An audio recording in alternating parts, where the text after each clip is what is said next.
ఒకసారి బ్రేకింగ్ వేయండి. దీనికి సంబంధించిన అప్డేట్.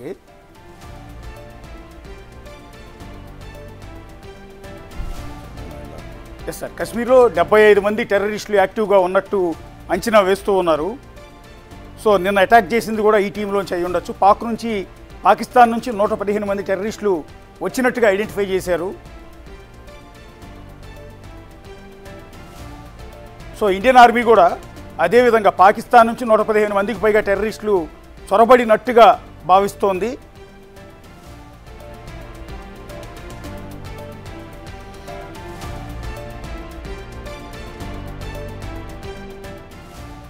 సుమారు 130 మంది టెర్రరిస్టులు 42 ప్రాంతాల్లో తలదాచుకుని ఉన్నట్టు అంచనా వేస్తున్నారు.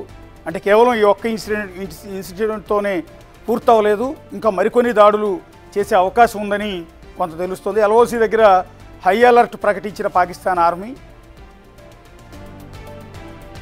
భారత్ భారీ ప్రతీకారం తీర్చుకోవచ్చని అంచనా వేస్తున్న పాకిస్తాన్,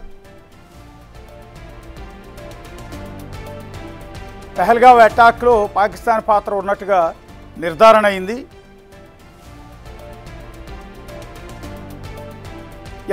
పిఓకే కరాచీకి లింక్ అయినట్టు కనిపిస్తున్న డిజిటల్ ఆధారాలు.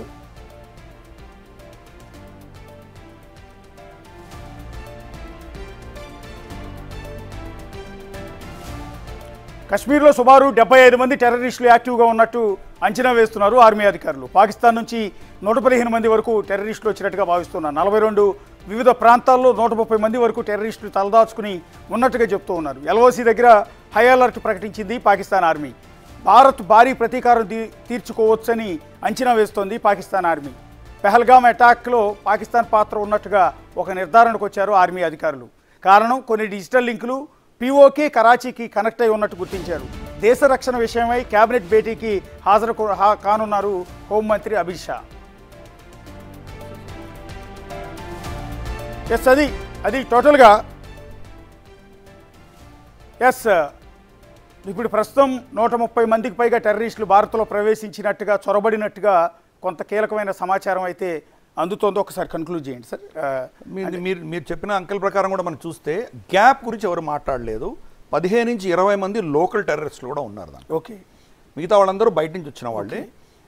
అంటే దీనివల్ల మనకు ఏమర్థమవుతోందంటే లోకల్ రిక్రూట్మెంట్ రమారమే ఆగిపోయింది. ఓకే, కొంతమంది ఉన్నారు, 15-20 మంది దాకా, అంతకుమించి లేరు. మిగతా అంతా అక్కడి నుంచి పంపించవలసినటువంటి పరిస్థితి ఈరోజు పాకిస్తాన్కు ఉంది. అంటే ఇప్పుడు ఈ మరికొన్ని అటాక్స్ జరిగే అవకాశం ఉందన్న, ఎందుకంటే 42 ప్లేసుల్లో వాళ్ళు ఉన్నట్టు ఇంటెలిజెన్స్ అంచనా వేస్తారు. కరెక్ట్, అది వాళ్ళకి తెలిసిన విషయం ఈరోజు చెప్తున్నారు, మనకు తెలియని విషయం ఏం చెప్పట్లేదు వాళ్ళు. కాబట్టి వాళ్ళని వాళ్ళని చంపేయచ్చు కదా అని చాలా సునాయాసంగా చెప్పొచ్చు. నేను చెప్పాను కదా, దట్టమైన కింకారణ్యాల్లో ఉంటారు, వాళ్ళని ఎలా పట్టుకోవాలి. కాబట్టి ఆ ఆపరేషన్స్ జరుగుతున్నాయి. ఈ ఆపరేషన్స్ ఒక ఘటన జరిగింది మనకు. ఇటువంటివి కనీసం అంటే ఒక 20-30 ఘటనలు ఆపగలిగారు మన వాళ్ళు. వాళ్ళని ఎన్కౌంటర్స్ చంపగలిగారు. ఒక ఘటనలో వాళ్ళు మిస్ అయ్యారు. ఓకే, కాబట్టి దీని గురించి ఇంత చర్చిస్తున్నాం. కానీ మన ఆర్మీ, మన పారామిలిటరీ ఫోర్సెస్ అద్భుతంగా వీళ్ళని ఎంత ఆపగలుగుతున్నారన్న విషయం మనకు ఎవరు చెప్పట్లేదు. కాబట్టి ఈ అంశంలో భారత ప్రభుత్వం రియాక్షన్ తప్పకుండా ఉంటుంది. కఠినమైనటువంటి చర్యలు తీసుకోబోతున్నారు. అది ఒక ఎత్తు. రెండవది, 1000 మంది చనిపోయినా పాకిస్తాన్ సైన్యానికి, ఐఎస్ఐకి ఏం పట్టదు. ఎందుకంటే ఒక ఫ్యాక్టరీ ఇంకా తయారవుతారు అక్కడ.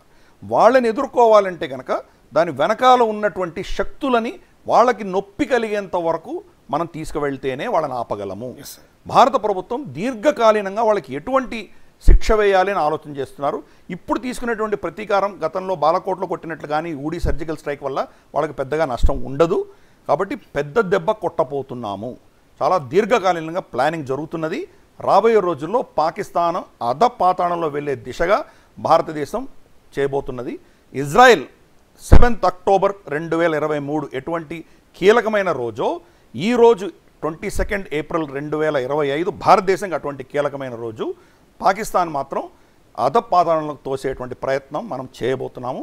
దానికి డొనాల్డ్ ట్రంప్ దగ్గర నుంచి, వ్లాడిమిర్ పుటిన్ దగ్గర నుంచి మనకు అందరూ సమర్థనంగా నిలబడ్డారు. కాబట్టి యాక్షన్ చిన్నగా ఉండదు, చాలా పెద్ద ఎత్తున యాక్షన్ ఉండబోతుంది. థ్యాంక్ యూ గిరిధర్ గారు, థ్యాంక్ యూ.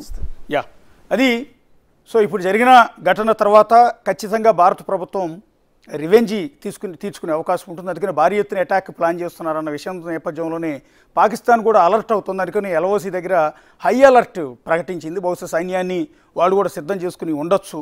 సో ఎందుకంటే 30 మందికి పైగా ఇప్పటికే టూరిస్టులని హతమార్చిన విషయాన్ని భారత ప్రభుత్వం చాలా సీరియస్గా తీసుకుంది. అటు నరేంద్ర మోడీ, ఇటు అమిత్ షా ఇద్దరు కూడా మీటింగ్లో పాల్గొంటూ ఉన్నారు. మీటింగ్లో సీరియస్గా ఒక డిస్కషన్, ఒక నిర్ణయం అనేది తీసుకోబోతున్నారు. అది పెద్ద ఎత్తున పాకిస్తాన్పై దాడికి ప్లాన్ చేసే అవకాశం కూడా కనిపిస్తోంది. ఎందుకంటే ఇక ఉపేక్షించేది లేదు. ఇన్నాళ్ళు వార్నింగులతో సరిపెట్టాము, అది కూడా కుదరదు.